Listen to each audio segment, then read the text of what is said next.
जानती हूँ मैं कि वक्त देव नहीं होते तो पांडु पुत्रों की विजय नहीं होती. Semua orang pasti telah mengetahui kutukan yang diberikan oleh Gandhari kepada Krishna dalam film Mahabharata. Setelah kematian Duryodhana, perang Mahabharata antara para Pandawa dan Kurawa di Kuruksetra, kemenangan Pandawa sudah berada di tangan mereka. Gandhari bersedih melihat keluarga, anak dan kerabatnya terbaring di Kuruksetra. Ratapan Gandhari kepada Krishna sangat menyedihkan dan memilukan. Gandhari pun menumpahkan segala gejolak kesedihannya di hadapan Krishna di Kuruksetra. Berikut curahan hati Gandhari melihat kematian putra-putra dan wangsa Kuru di hadapan Krishna.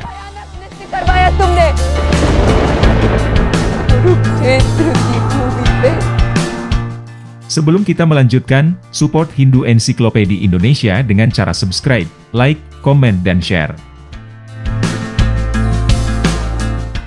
Berikut ratapan dan kutukan yang diucapkan oleh Gandhari di hadapan Krishna sehingga akhirnya seluruh wangsa Yadawa musnah oleh mereka sendiri. Cerita ini diambil dari Mahabharata, Stri Parwa, Stri Wilapa Parwa.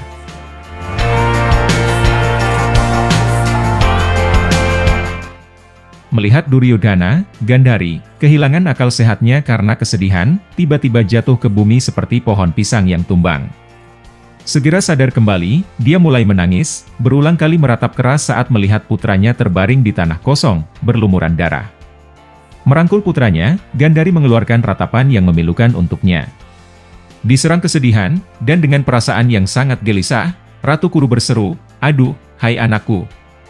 Terbakar oleh kesedihan, sang ratu membasahi tubuh putranya dengan air matanya. Ucapan Gandhari yang ditujukan kepada Krishna yang berdiri di dekatnya, dia berkata, "Pada malam pertempuran ini, wahai penguasa, yang telah memusnahkan ras ini, raja-raja terkemuka ini, wahai ras Vrishni. Dia berkata kepadaku, dalam pertempuran saudara ini, wahai ibu, doakan aku menang." Ketika dia mengucapkan kata-kata ini, saya sendiri mengetahui bahwa malapetaka besar telah menimpa kami. Aku mengatakan kepadanya, di sanalah kemenangan di mana kebenaran berada, tanpa diragukan lagi, memperoleh daerah-daerah yang dapat dicapai dengan penggunaan senjata dari langit. Bahkan ini adalah kata-kata yang kemudian saya katakan kepadanya. Saya tidak berduka untuk anak saya. Namun, saya berduka atas Dhritarashtra yang tak berdaya kehilangan teman dan kerabatnya. Lihatlah oh Madawa, putraku, prajurit utama, pemarah, terampil dalam senjata, dan tak tertahankan dalam pertempuran, terbaring bersama para pahlawan. Lihatlah pembalikan yang dibawa oleh waktu. Penghangus musuh yang dulu berjalan di depan semua orang yang dimahkotai sekarang terbaring di atas debu. Tidak diragukan lagi, Duryodhana yang heroik, ketika dia tidur di tempat tidur yang merupakan milik sang pahlawan, telah mencapai akhir yang paling tidak mungkin tercapai. Dia yang sebelumnya dikelilingi oleh raja-raja yang berlomba-lomba untuk memberinya kesenangan, sayangnya, dia, terbunuh dan terbaring di tanah, sekarang dikelilingi oleh burung bangkai. Dia yang dulunya dikipasi dengan kipas cantik oleh wanita cantik sekarang dikipasi oleh burung pemakan bangkai dengan kepakan sayapnya. Memiliki kekuatan besar dan kehebatan sejati, pangeran berlengan perkasa ini, yang dibunuh oleh Bimasena dalam pertempuran, tidur seperti gajah yang dibunuh oleh singa. Lihatlah Duryodhana, oh Krishna, terbaring di tanah kosong, berlumuran darah, dibunuh oleh Bimasena dengan gadanya. Orang berlengan perkasa yang dalam pertempuran telah mengumpulkan 11 Akshauhini pasukan. Oh Keshawa, sebagai akibat dari kebijakan jahatnya sendiri, sekarang telah dibunuh. Aduh, di sana pemanah hebat dan prajurit kereta perkasa itu tidur, dibunuh oleh Bimasena, seperti seekor harimau dibunuh oleh singa. Setelah mengabaikan Widura, seperti juga bapaknya sendiri, pangeran yang sembrono, bodoh, dan jahat ini telah meninggal dunia, sebagai akibat dari ketidakpeduliannya terhadap tradisi lama. Dia yang telah memerintah bumi, tanpa saingan, selama 13 tahun, sayangnya, pangeran itu, putraku itu, tidur hari ini di tanah kosong, dibunuh oleh musuh-musuhnya. Lihatlah, sekali lagi, pemandangan yang lebih menyakitkan daripada kematian putraku, pemandangan para wanita cantik ini menangis di samping para pahlawan yang terbunuh. Lihatlah, oh Krishna, Ibu Lakshmana, wanita berpinggul besar, dengan rambut acak-acakan, pasangan Duryodhana yang tersayang, menyerupai altar pengorbanan dari emas. Wanita tak bercela itu sekarang mencium kepala putranya yang berlumuran darah. Sekarang, sekali lagi, wanita berpaha cantik itu dengan lembut mengusap tubuh Duryodhana dengan tangannya yang cantik. Pada suatu waktu dia berduka untuk tuannya dan di waktu lain untuk putranya. Pada suatu waktu dia memandang tuannya, di waktu lain memandang putranya. Lihatlah, Oh Madawa, memukul kepalanya dengan tangannya, dia jatuh ke dada pasangan heroiknya, Raja Kuru. Memiliki corak seperti benang bunga teratai, ia tetap terlihat cantik seperti bunga teratai. Putri malang itu sekarang menggosok wajah putranya dan sekarang wajah tuannya. Jika kitab suci dan Shruti benar, tanpa diragukan lagi, raja ini telah memperoleh keberkahan yang dapat dimenangkan dengan menggunakan senjata. Lihatlah, Oh Govinda, perisai-perisai yang dihiasi dengan ratusan bulan, panji-panji pancaran sinar matahari, jubah-jubah emas, dan kerah-kerah yang terbuat dari emas. Dan penutup kepala, putra-putraku, yang berserakan di bumi, berkobar-kobar dengan kemegahan seperti api pengorbanan yang telah dituang ke persembahan, dengan mentega murni. Lihatlah putraku yang lain itu, Oh Madawa, dibunuh oleh Bima dengan gadanya, didorong oleh Drupadi dan ingatan akan kesengsaraannya pada saat pertandingan dadu. Berbicara kepada Putri Pancala yang memenangkan dadu di tengah-tengah pertemuan, Dushasana ini, yang berkeinginan untuk melakukan apa yang diperintahkan oleh kakak laki-lakinya, juga kepada Karna, Oh Janardana. Oh Krishna, saya berkata kepada Raja Duryodhana, wahai putraku, singkirkan dari sisimu Syakuni yang murka. Ketahuilah bahwa paman dari pihak ibumu adalah jiwa yang sangat jahat dan sangat suka bertengkar. Usir dia tanpa penundaan, berdamailah dengan para Pandawa, hai anakku. Oh engkau yang kurang cerdas, tidakkah engkau mengira Bimasena dipenuhi amarah? Sayangnya, mengabaikan kata-kataku, dia memuntahkan racun kata-katanya pada mereka, seperti ular yang memuntahkan racunnya pada banteng, pada mereka yang telah ditusuk dengan anak panah kata-katanya. Di sana, Dushasana tidur, merentangkan kedua lengannya yang besar, dibunuh oleh Bimasena seperti seekor gajah perkasa oleh seekor singa. Bimasena yang sangat murka melakukan tindakan paling mengerikan dengan meminum darah musuhnya dalam pertempuran. Gandhari berkata, di sana, Oh Madawa, putraku Wikarna, yang dipuji oleh para bijaksana, terbaring di tanah kosong, dibunuh oleh Bima dan hancur berantakan. Telapak tangannya yang lebar, terbungkus pagar kulit, dan terluka oleh penggunaan busur yang terus-menerus, ditusuk dengan susah payah oleh burung nasar yang ingin memakannya. Wikarna yang muda, pemberani, dan tampan, oh banteng di antara manusia, dibesarkan dalam kemewahan dan pantas mendapatkan segala jenis kekayaan, sekarang tidur di tengah debu.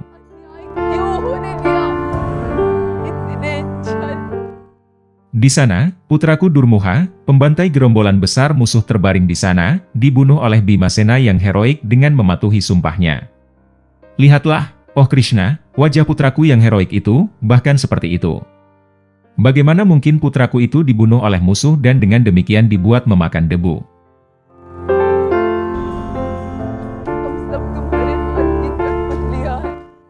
Lihatlah, oh pembantai madu, putra Dhritarashtra lainnya, Citrasena, yang terbunuh dan terbaring di tanah, pahlawan yang merupakan model dari semua pemanah.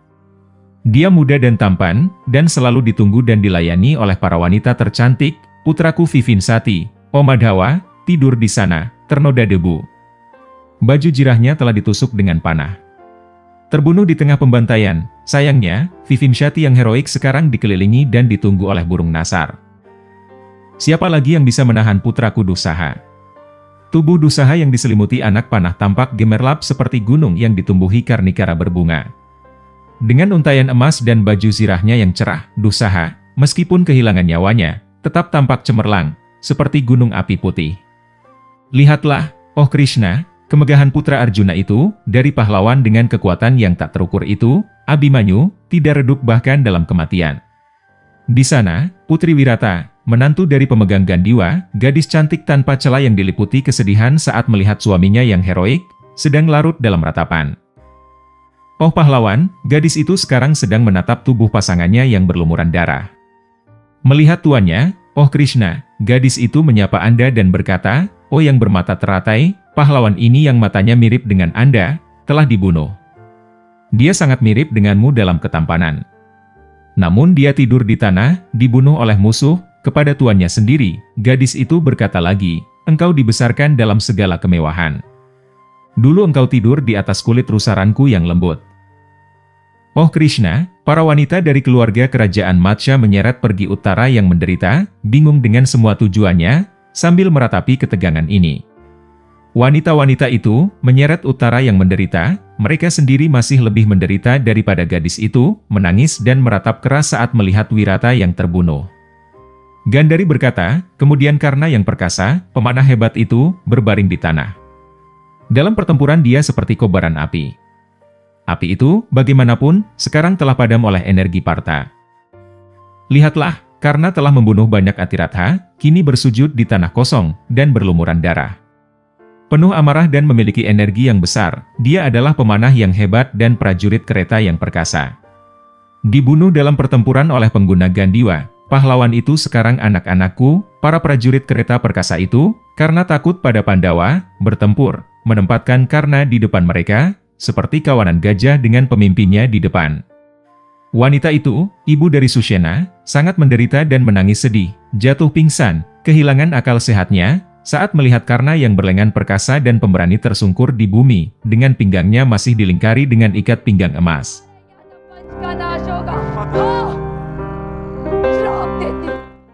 Gandhari berkata, lihatlah di sana Shalya, paman dari pihak ibu sendiri dari Nakula, terbunuh dalam pertempuran, dibunuh oleh Yudhishthira yang saleh dan berbudi luhur. Prajurit, penguasa Madra, sekarang terbaring, kehilangan nyawa. Ketika dia menerima kemudi kereta Karna dalam pertempuran, dia berusaha meredam kehebatan Karna untuk memberikan kemenangan kepada putra-putra Pandu. Lihatlah di sana, orang berlengan perkasa ini, setelah melawan Dananjaya, putra Pritha, dan membuatnya terjepit, akhirnya dibunuh oleh musuhnya. Dia yang tidak ada bandingannya di bumi dalam kepahlawanan dan energi, yang mencapai prestasi mengerikan dalam pertempuran, Bhisma, terbaring di sana, kehilangan nyawa.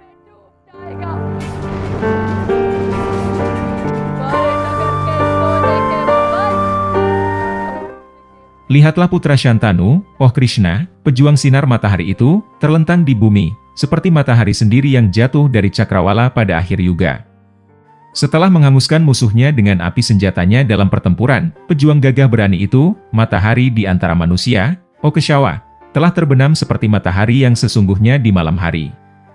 Lihatlah pahlawan itu, oh Krishna, yang dalam pengetahuan tugasnya setara dengan Dewapi sendiri, sekarang terbaring di tempat tidur anak panah, begitu layak menjadi pahlawan. Gandhari melanjutkan, lihatlah putra Somadatta, yang dibunuh oleh Yuyudana, dipatuk dan dicabik-cabik oleh sejumlah besar burung. Di sana ibu dari Burisrawa, wanita tanpa cela itu, diliputi kesedihan, berbicara kepada tuannya Somadatta. Sayangnya, Satyaki melakukan tindakan yang lebih berdosa lagi, karena dia mengambil nyawa orang yang jiwanya terkendali saat duduk menjalankan sumpah doa. Di sana Sangkuni yang perkasa, pemimpin Gandharwa, yang memiliki kehebatan yang tidak dapat ditandingi, telah dibunuh oleh Sahadewa. Dahulu, dia dikipasi dengan sepasang kipas berbatang emas, sekarang, bentuk sujudnya sedang dikipasi oleh burung-burung dengan sayap mereka. Seorang ahli tipu muslihat, dia telah mengalahkan Yudhishthira di majelis dengan kekuatan penipuannya dan memenangkan darinya kerajaannya yang luas. Putra Pandu, bagaimanapun, sekarang telah memenangkan nafas hidup Sangkuni. Lihatlah, oh Krishna, sejumlah besar burung sekarang duduk di sekitar Shakuni. Seorang ahli dadu, sayangnya, dia telah memperoleh keterampilan itu untuk menghancurkan anak-anakku. Setelah mengucapkan kata-kata ini, Gandhari, kehilangan akal sehatnya karena kesedihan, jatuh ke bumi, melepaskan ketabahannya, dia membuat indranya terbius oleh kesedihan. Dipenuhi dengan murka dan kesedihan atas kematiannya putra-putranya, Gandhari, dengan hati gelisah, menganggap setiap kesalahan berasal dari Kesawa. Gandhari berkata, lihatlah para keturunan Pandawa dan Dhartarashtra, oh Krishna, semuanya telah dibakar. Sementara mereka dimusnahkan, oh Janardana, mengapa Anda acuh tak acuh terhadap mereka? Anda mampu mencegah pembantaian ini, karena Anda memiliki jumlah yang besar pengikut dan kekuatan yang besar. Anda memiliki kemampuan, dan Anda memiliki kekuatan untuk membawa perdamaian. Karena dengan sengaja, hai pembunuh Madhu, Anda acuh tak acuh terhadap pembantaian universal ini, oleh karena itu, hai yang berlengan perkasa, Anda harus menuai buah dari tindakan ini. Dengan sedikit pahala yang saya peroleh dengan menunggu suami saya dengan patuh, dengan pahala yang begitu sulit diperoleh, aku akan mengutukmu, hai pemegang cakram dan gada. Karena Anda acuh tak acuh terhadap para Kuru dan Pandawa ketika mereka saling membunuh, maka, oh Govinda, mereka akan menjadi pembunuh kerabat mereka sendiri. Pada tahun ke-36 sejak ini, hai pembunuh madu, setelah pembantaian sanak saudara, teman, dan putramu, engkau akan binasa dengan cara menjijikkan di hutan belantara. Para wanita dari rasmu, yang kehilangan putra, kerabat, dan teman, akan menangis dan terus menangis bahkan seperti para wanita dari ras Barata ini. Mendengar kata-kata ini, Basudewa yang berjiwa tinggi, berbicara kepada Yang Mulia Gandhari, mengatakan kepadanya kata-kata ini, dengan senyum tipis. Tidak ada seorang pun di dunia ini, kecuali diriku sendiri, yang mampu memusnahkan para Vrishni. Aku ketahui ini dengan baik. Saya berusaha mewujudkannya. Dalam mengucapkan kutukan ini, hai engkau yang memiliki sumpah yang sangat baik, engkau telah membantuku dalam menyelesaikan tugas itu. Vrishni tidak mampu dibunuh oleh orang lain, baik itu manusia atau dewa ataupun danawa. Para Yadawa, oleh karena itu akan jatuh dengan tangan satu sama lain. Setelah dia dari ras Dasharha mengucapkan kata-kata ini, para Pandawa menjadi tercengang. Dipenuhi dengan kecemasan, mereka semua menjadi putus asa dalam hidup mereka.